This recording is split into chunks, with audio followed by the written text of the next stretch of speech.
వెట్టి విమోచన coalition convener గారికి, అదేవిధంగా లేబర్ డిపార్ట్మెంట్ అసిస్టెంట్ కమిషనర్ గారికి, అదేవిధంగా వేదిక ముందున్న వక్తలకి, వేదిక ముందున్న LADCS council, PLVs of BLSA, other representatives of the society అందరికీ నమస్కారం తెలియజేసుకుంటూ, ఈరోజు మనం ముఖ్యంగా వెట్టి చాకరీ పైన ఓరియంటేషన్ ప్రోగ్రామ్ అనేది పెట్టుకున్నాం. వెట్టి చాకరీ అంటే ఏం, దీనికి ఒక నిర్వచనం చెప్పుకున్నాము అంటే, ఒక వ్యక్తితో సర్వీసెస్ తీసుకోవడం, ఆ services not with his total voluntariness, అంటే తను స్వయంగా వచ్చిండేటివి కాదు సర్వీసెస్, తనతో బలవంతంగా లాక్కోవడం.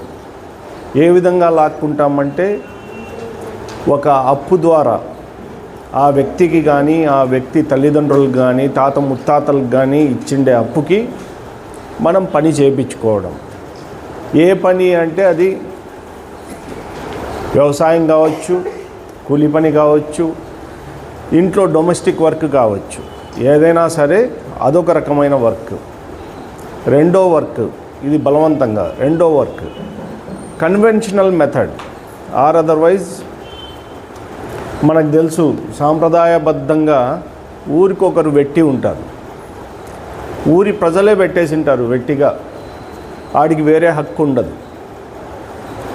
ఆ వెట్టి అనే వ్యక్తికి ఏం చేస్తారంటే, ఊర్లో వాళ్ళంతా పంట పండినప్పుడు ఇన్ని సేర్ల బియ్యము, ఇన్ని సేర్ల రాగులు, ఇన్ని సేర్ల కంకులు వేస్తారు. ఆ వెట్టి ఏం చేసేవాడు, ఊర్లో వాళ్ళ పశువులన్నిటినీ కాపుకొని వచ్చేవాడు పొద్దుటి నుంచి ఈవినింగ్ వరకు. ఇదొక వెట్టి చాకిరీ. అంటే వాడికి ఏం రైట్స్ ఉండవు, నా లేబర్ ఇంత అని వాడు ఫిక్స్ చేసుకోలేడు.